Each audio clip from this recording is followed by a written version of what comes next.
السلام علیکم ناظرین، اس ایپیسوڈ کے آغاز میں ہم دیکھتے ہیں صلاح الدین سلطان نور الدین کے پاس کھڑے تھے اور پھر سلطان نور الدین تمام لوگوں کو وہاں سے باہر نکال دیتے ہیں اور کافی غصے میں کہتے ہیں تم یہ کیسے کر سکتے ہو؟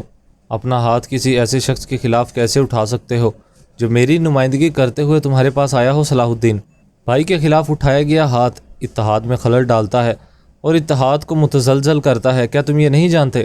یارکی کے خلاف مزاحمت کا مطلب میرے حکم کی نافرمانی ہے۔ کیا تم یہ نہیں جانتے؟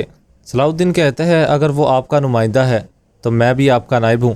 اگر اس نے مجھے آپ کے حکم سے کیرک پر حملہ کرنے سے نہ روکا ہوتا میں آپ کے لیے لارڈ گائے اور شارتیلون کے سر لے کر آتا۔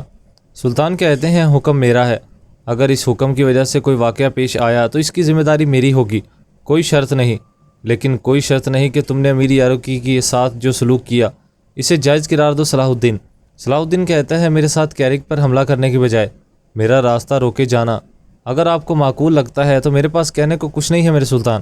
سلطان کافی غصے میں کھڑے ہو کر آتے ہیں اور کہتے ہیں امیر صلاح الدین، تمہاری عقل بڑی ہے میں مانتا ہوں، لیکن تیز دماغ والے تم اکیلے نہیں ہو۔ اگر تم نے میرے حکم کی تعمیل کر کے کاؤنٹس کو رہا نہ کیا ہوتا شاید آج میں مارلک کے ساتھ مذاکرات کر کے ایک میز پر بیٹھا ہوتا، پھر اس ساری پریشانی کے بعد کیرک کے دروازے ہمارے لیے کھل گئے ہوتے۔ صلاح الدین کہتا ہے میں نے آپ سے جو سیکھا ہے اس پر عمل کیا ہے، میں نے انصاف کیا ہے۔ ایک وزیر اگر قاضی کے فیصلے کی تعمیل نہیں کرتا تو وہ اپنی ساکھ کی حفاظت کیسے کر سکتا ہے؟ سلطان کہتے ہیں فیصلے کے خلاف درخواست کیے بغیر تم اسے فوراً کیسے چھوڑ سکتے ہو؟ اس کے علاوہ جب تم اس خود معاملے میں ملوث تھے صلاح الدین، اس عورت نے تمہیں مارنے کی کوشش کی، کیا غیر ضروری رحم کی ضرورت تھی؟ صلاح الدین کہتا ہے میں ان پر رحم کیوں کروں گا، مجھے نہیں معلوم۔ سلطان کہتے ہیں شاید تم نے اس کی حمایت کی جیسا کہ تم نے ابیلین کی کونت کے ساتھ کیا تھا۔ صلاح الدین کہتا ہے کیا ہوتا اگر ابیلین میں شارتیلون کی بدترین حکمرانی ہوتی؟ میں نے وہاں پر مسلمان لوگوں کے لیے کیا ہے میرے سلطان، اگر میں نے کسی پر احسان کیا ہے تو وہ مسلمان تھے۔ سلطان کہتے ہیں مصر تمہارے لیے کافی نہیں تھا کہ تم نے ابیلین کو بھی ترتیب دینے کی کوشش کی؟ یہ پڑھو، دیکھو تم نے جو پتھر پھینکا تھا اس کی واپسی کی آواز کہاں سے گونج رہی ہے۔ اور پھر صلاح الدین خط لے لیتا ہے اور اس کو پڑھنے لگتا ہے۔ سلطان کہتے ہیں میرا بیٹا ملک شاہ تقریباً اپنی جان سے ہاتھ دھو بیٹھا تھا تمہاری وجہ سے۔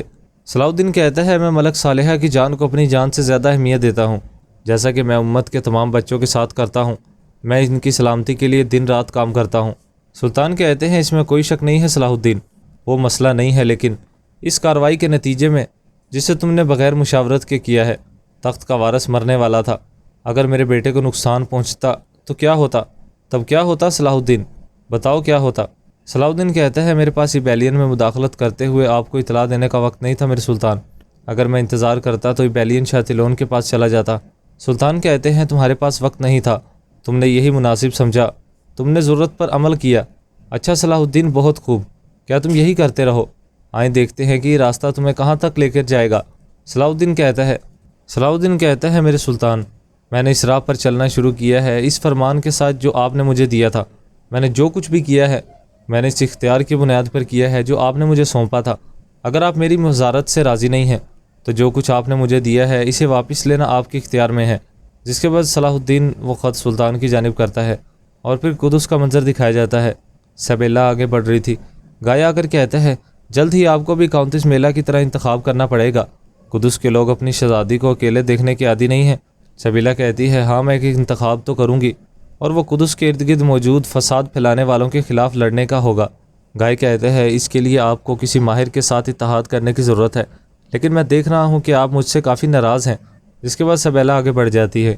ادھر دوسری جانب ہم دیکھتے ہیں سلطان کہہ رہے تھے اپنے آپ کو سنبھالنے کی بجائے یہ کہہ کر تم چیزیں ٹھیک کر دو کہ تم مجھے للکار کر وظیفے سے برخاست ہو جاؤ گے۔ صلاح الدین کہتا ہے میرا مقصد یہ ہے کہ اگر آپ فیصلہ کرنا چاہتے ہیں تو راستہ صاف ہے۔ سلطان خط پڑھتے ہیں اور کہتے ہیں صلاح الدین، اس سے پہلے کہ تم یہ فرمان میرے حوالے کرتے کیا تم نے اسے کھول کر دوبارہ پڑھا ہے؟ دیکھو یہاں پر کیا لکھا ہے، اے ایمان والو، اپنی ذمہ داریاں فرائض کا احترام کرو۔ تم نے ایک بار ذمہ داری لی ہے صلاح الدین، تم یا تو اپنے وعدے وفا کرو گے اور فرض ادا کرو گے یا پھر تم یہ فرمان مجھے اپنے سر کے ساتھ واپس کرو گے۔ ادھر دوسری جانب شہنشاہ مارلک کہہ رہے تھے بالیان نے جو کیا ہے جب میں سوچتا ہوں تو میں اپنے غصے پر قابو نہیں رکھ پاتا۔ ولیم، کیا ہوتا اگر میں ابیلین شارٹیلون کے حوالے کر دیتا اور ان سب کو مار ڈالتا؟ ولیم کہتے ہیں فکر نہ کریں، آپ نے درست فیصلہ کیا ہے، اگر آپ مجھ سے پوچھیں تو مجھے لگتا ہے کہ آپ کو بالیان کو ایک اور موقع دینا چاہیے۔ ایمارلک کہتا ہے ولیم، آپ کا مشورہ ہمیشہ وہی رہا ہے جو میرے راستے کو روشن کرتا ہے اور جس کی میں ہمیشہ پیروی کرتا ہوں، لیکن مجھے یہ کہنا پڑ رہا ہے کہ بالیان پر آپ کا اصرار مجھے پریشان کرتا ہے۔ اتنے میں ہی وہاں پر لارڈ گائے پہنچتا ہے اور کہتا ہے محترم بادشاہ۔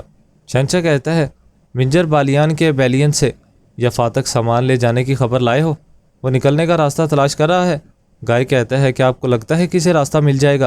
ایمارلک کہتا ہے جاؤ اور تمام راستوں کو بند کر دو لارڈ گائے، جس کے بعد وہ وہاں سے روانہ ہوتا ہے۔ ادھر دوسری جانب صلاح الدین کہہ رہا تھا میں اپنی بیعت سے پھرنے والا نہیں ہوں میرے سلطان، لیکن جب چیزیں بہت پیچیدہ ہو جائیں۔ سلطان کہتے ہیں یہ لو اور اسے دوبارہ سے پہنو صلاح الدین، تمہاری ذمہ داری کے لائق ہونے کی تصدیق کرنے والا اور ذمہ داری سے معزول ہونے کا حکم صادر کرنے والا میں ہوں۔ صلاح الدین اسے لے لیتا ہے۔ ایپیسوڈ کا اختتام یہیں پر ہو جاتا ہے۔ ایپیسوڈ پسند ہے تو ویڈیو کو لائک کر دیں اور چینل کو سبسکرائب کر دیں، ساتھ ہی کے بیل نوٹیفیکیشن کو آل کر دیں۔ اب انشاءاللہ ملاقات ہوگی نیکسٹ ویڈیو میں، تب تک کے لیے اپنا خیال رکھیں، دعاؤں میں یاد رکھیں۔ اللہ حافظ۔